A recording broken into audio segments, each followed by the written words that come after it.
يا أيها الذين آمنوا اتقوا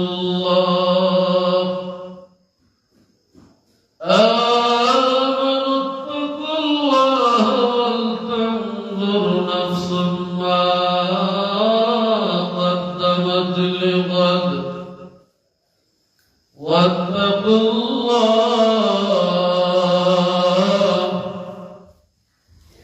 إن الله خبير بما تعملون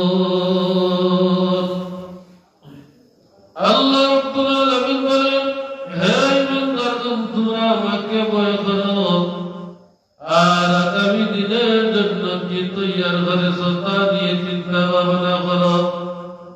হযরত হাজির, আল্লাহ রাব্বুল আলামিনকে আমরা কতটুকু ভয় করি ও কিয়ামুল্লাহ সুবরকাতি রহমাতুল্লাহি আলাইহি উনি উনার কিতাবের মধ্যে উল্লেখ করেন, আল্লাহর বান্দা আল্লাহকে কতটুকু ভয় করে না করে তার শরীরের বিশেষ কয়েকটা অঙ্গ আছে। এই অঙ্গগুলা দিয়ে যদি হারাম কাজ থেকে দূরে থাকে, বুঝা যাবে আল্লাহর বান্দার অন্তরের মধ্যে আল্লাহর ভয় আছে।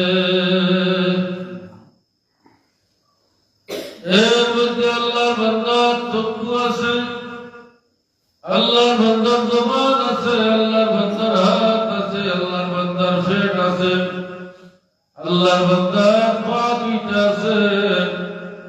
আল্লাহর মকবুল বান্দা তার চক্ষু দ্বারা হারাম জিনিসের প্রতি দৃষ্টি দিত নাই। একজন মানুষের তার জবান দ্বারা মানুষের লগে অন্যায় কথাবার্তা হইত নাই।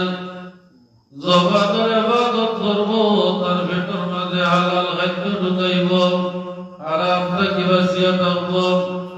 জবান দিয়ে মানুষকে কষ্ট দিত নাই, হাত দিয়ে মানুষকে কষ্ট দিত নাই, এবং তুইও ফাওয়া কোন অন্যায় কাজের দিকে ধাবিত হইত নাই। বিস্তারিত অনেক ব্যাখ্যামূলক আলোচনা তাই করছেন, সংক্ষেপে হইলাম আল্লাহ মকবুল বান্দা যারা তারা তাদের এই গুরুত্বপূর্ণ অঙ্গগুলার সব ধরনের অন্যায় অপকর্ম থেকে বাঁচাইয়া রাখেন। যখন আল্লাহ কোন বান্দা তার এই গুরুত্বপূর্ণ অঙ্গগুলাকে নাফরমানিমূলক কাজ থেকে ফিরাইয়া রাখবো, হারাম জিনিস থেকে দূরে রাখবো, আল্লাহর বান্দা ধীরে ধীরে আল্লাহর কাছে হইতে আর বিলম্ব হয় না।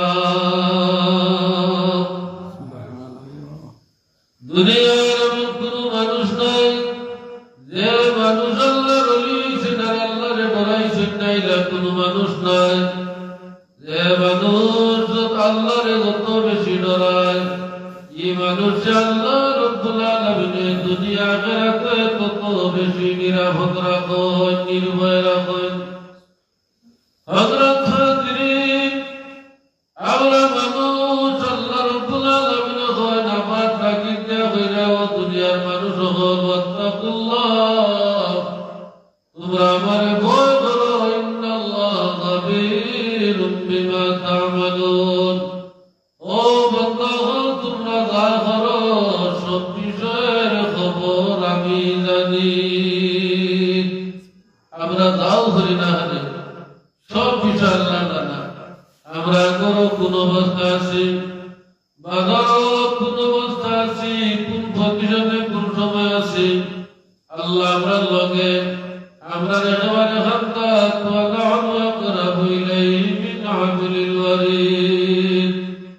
আল্লাহ মানুষের ঘটনার মধ্যে একটা স্মারক আছে, এই স্মারকটা যতটুকু নিকটে তার চাইতে আরো বেশি নিকটে আল্লাহ মওজুদ থাকেন। এজন্য প্রিয়াদিন, আমরা বহু মানুষের একদিন আমরা চিন্তা করবো আয়রান অমুক আঘাত শুনে গেলাম না, খান্দার মন্দির শহরে গেলাম না, জিকিরের মন্দির শহরে বইলাম না। কিয়ামতের দিন এমন এক অবস্থা হইব, এমন এক পজিশন হইব, সূর্য যখন মানুষের মাথায় পরে আঘাত উপরে আসন ছুড়ে দেব, মানুষ মাঝে হাঁটুডুবু খাইব, মাথা মগজ এমন ভাবে উতলাইতে থাকবো যেভাবে টেগর মাঝে চাউল দিলে বাপে যেভাবে উতলাইতে থাকে এইভাবে মানুষের মধ্যে উতলাইতে থাকবো। মানুষ বড় কষ্টের মধ্যে থাকবো, কিন্তু আল্লাহ রব্বুল আলামিনে ওই দিন এমন কিছু মানুষের ডাকি ডাকি আল্লাহর আরশে আজিমের ছায়া নিজে স্থান করে দিবা, যারা ইহকালীন জিন্দেগিটা আল্লাহর হুকুমের মাধ্যমে আল্লাহরে ডরাইয়া ডরাইয়া রাসূলে পাক সাল্লাল্লাহু আলাইহি ওয়াসাল্লামের তরিকা মানিয়া জিন্দেগি পরিচালনা করছে। আল্লাহর হুকুমের বিপরীত কোনো কাজ করছে না, নবীর তরিকার বিপরীত কোনো কাজ করছে না, কোরআন সুন্নাহ মতো জীবন করছে। আল্লাহ তাআলারে ডাকিয়া ডাকিয়া আল্লাহর আরশে আজিমের ছায়ার নিচে স্থান দিবা। হযরত হাজিরিন, মানব পালাওয়ার একটা উত্তম মাধ্যম হইলে গিয়া জিক্রুল্লাহর মাহফিল। জিক্রুল্লাহর মাহফিল আইলে মানুষের অন্তরের মাঝে প্রশান্তি বিরাজ করে। আল্লাহর জিকির অন্তরের মাঝে ভয় ভয় দেয়, কারণ যখন আল্লাহর বান্দা লা ইলাহা ইল্লাল্লাহ জিকিরের ঠেলা তার কলবের মাঝে পৌঁছায়, তখন কলবের মাঝে শয়তানে ওয়াসওয়াসা দিতে পারে না। আল্লাহর বান্দা যখন আল্লাহর বান্দারে ওয়াসওয়াসা দিতে পারে না, তখন আল্লাহর বান্দা আল্লাহর কাজ করতে ভালো লাগে, আল্লাহর দিকে আগাইতে ভালো লাগে, আল্লাহর দিকে আগাইতে ভালো লাগে, নামাজ পড়তে ভালো লাগে, ইবাদত বন্দেগি করতে ভালো লাগে। হযরত হাজিরিন ইলমে তাসাউফ বুজুর্গানে কেরাম বললেন, মানুষ যে বহুত ত্যাগ স্বীকার করিয়া আল্লাহর পথে আহ্বান করছেন। বাংলাদেশের মতো জায়গাত কোনো নবী আইছেন না, কোনো সাহাবী আইছেন না। এই জায়গাত আল্লাহর ওলি হলে কর্ম প্রচার করছেন, বড় ত্যাগ স্বীকার করছেন। আজকের মতো ইউনিভার্সিটি নাই, মাদ্রাসা নাই, বড় বড় বিল্ডিং নাই। বড় ত্যাগ স্বীকার করিয়া মানুষের দ্বারে দ্বারে গিয়া মানুষের সিরাতুল মুস্তাকিমের রাস্তা দেখাইছেন। নবীওয়ালা জিন্দগি তারা গঠন করছেন। দুনিয়ার আমোদ প্রমোদ নাকি তারা দুনিয়ার কাছেন। মানুষের আহ্বান করছেন, ও দুনিয়ার মানুষ, তোমরা আল্লাহর পথে আও, কারণ দুনিয়ার চাকচিক্য ক্ষণস্থায়ী, কিন্তু আখিরাতের চাকচিক্য হইল চিরস্থায়ী। দুনিয়ার আরামায়েশ একেবারে সামান্য কয়েকদিনের জন্য, কিন্তু পরকালের আরামায়েশ স্থায়ী।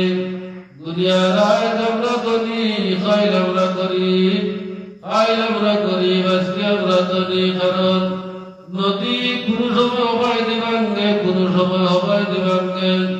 চিরস্থায়ী ভাবে মানুষ ধনী থাকতে পারে না। আগামীর জিন্দেগি দুনিয়ার জমিনের মাঝে নাই। বহু মানুষ কোটিপতি, কিন্তু দেখা যায় আল্লাহর বান্দা 3 বেলা ভাত খাইতে পারে না। কঠিন ব্যাপার একটা দেখা দিলাইছে। মানুষের টাকা পয়সার অভাব নাই, কিন্তু দেখা যায় সুস্থ শরীরে আনতে পারে না। নানান অসুখ বিসুখ আছে। অসুখ বিসুখ আল্লাহর একটা নিয়ামত, কিন্তু এটা দুনিয়ার লাগি পরে একটা পরীক্ষা। কিন্তু আল্লাহর বান্দা পরকালীন জিন্দেগিতে যখন আল্লাহর জান্নাতের মাঝে যাইব, তখন আল্লাহর জান্নাত গেলে এই রাজার আরামায়েশ দ্বিতীয়বার কেউ হারিয়ে নিত নাই। এই রাজার আরামায়েশ দ্বিতীয়বার কেউ হারিয়ে নিত নাই। এই রাজা আপনি মনে যেটা চাইবা আঙ্গুর খাইতা, এগুলো খোয়া লাগতো না। মনের মাঝে আইসে আঙ্গুর খাইতা, আপনার সামনে আঙ্গুর আইব। মনের মাঝে আইসে আপনি মাছর খোলজা দিই ভাত খাইতা, সাথে সাথে মাছর খলি যাইব। কারণ পরকালীন জিন্দেগি যখন আল্লাহর বান্দা আল্লাহর জান্নাতের মাঝে যাইব, তখন আল্লাহর বান্দা আল্লাহ রাব্বুল আলামিন কইবা, বান্দা তুই আরামে থাক, তোর খাদিমের অভাব নাই, খানার অভাব নাই, টাকার অভাব নাই, চলাফেরার অভাব নাই। পরকালীন সুখ শান্তি এটা কোনো সময় দ্বিতীয়বার কেউ হারিয়ে নিত না। হযরত হাজরিন, এজন্য আমরা আল্লাহরে ভয় করতাম, আল্লাহরে ডরাইতাম, খানকার মজলিসে আইতাম। কারণ প্রিয় হাজরিন, আল্লাহ রাব্বুল আলামিন আমরারে কইছেন যে আমরা যেন প্রকৃত মুসলমান হই। প্রকৃত মুসলমান হইতে হইলে আমরা আল্লাহরে ডরাইয়া আল্লাহর হুকুম আহকাম যেভাবে মানার দরকার ঠিক এভাবে আমরা মানতে হইব। আর আমরা মানুষের কোনো আঘাত করতাম না। আল্লাহ রাসূল মুসলমানের পরিচয় দিছেন, আল মুসলিমু মান সালিমাল মুসলিমুনা মিন লিসানিহি ওয়া ইয়াদিহি। হুজুরে ফরমান, প্রকৃত মুসলমানের পরিচয় দেন তার হাত এবং জবান থেকে। অন্য মুসলমান নিরাপদ থাকে, এই ব্যক্তি হইল প্রকৃত মুসলমান। আমরা ধনী হইছি, আমরা ধনের ধনী, জনের জন, আমরা কোনো অভাব নাই। গরিব অসহায় মানুষের আমরা আঘাত করি। ও মুসলমান, নাম মুসলমান দিল হইতো না, তুমি গরিবরে আঘাত করতে না, অসহায়ের আঘাত করতে না, নির্বলের উপর তুমি সফল ব্যক্তি দ্বারা আঘাত করতে না। তুমি যদি তোমার প্রভাব প্রতিপত্তি দিয়ে কোনো অসহায় মানুষকে তুমি আঘাত করো, জানিয়া দাও তুমি মুক্তি মুসলমান দাবি করতে পারো, আল্লাহ দরবারও তোমার মুসলমানিত্বর কোনো গুণাগুণ নাই। হযরত হাজরিন, আল্লাহ আপনাদের তৌফিক দেন, আমরা যাতে প্রকৃত মুসলমান হই, আল্লাহরে আমরা ডরাইতাম, আমরা আল্লাহর হুকুম মানিয়া চলতাম, পাঁচ ওয়াক্ত নামাজ আমরা শান্তি মনে পড়তাম, আমরা সাফ কিবলা হইতাম। তার নামাজ যত সুন্দর, তার জীবন তত সুন্দর। আল্লাহ রাব্বুল আলামিনের মকবুল বান্দা হলে আল্লাহর হুকুমে সঠিকভাবে তারা আদায় করছে, এর লাগি তারা আল্লাহর মাহবুব বান্দা বান্দা করছে। এমনি সব কিছু হয় না, মুহূর্তের মাধ্যমে সবকিছু সম্ভব নয়। আল্লাহ ভাইতে হইলে অনেক ত্যাগ স্বীকার করা লাগে, আল্লাহর ভাষা ভাইতে হইলে অনেক কষ্ট স্বীকার করা লাগে। আল্লাহরে যখন কোনো মানুষের চিনি লাগে, তখন আল্লাহর বান্দা দুনিয়ার সমস্ত চাকচিক্য গুলা আল্লাহর বান্দার কাছে আর ভালো লাগে না। যেমন মলকের বাদশা ইব্রাহিম ইবনে আদম রহমতুল্লাহ আলাইহি এমন এক অবস্থানে গিয়ে তাই শেষ পর্যন্ত পৌঁছেছিলাম যে তার রাজ সিংহাসন ছাড়িয়া তার বন জঙ্গলে ঘোরাঘুরি করছেন।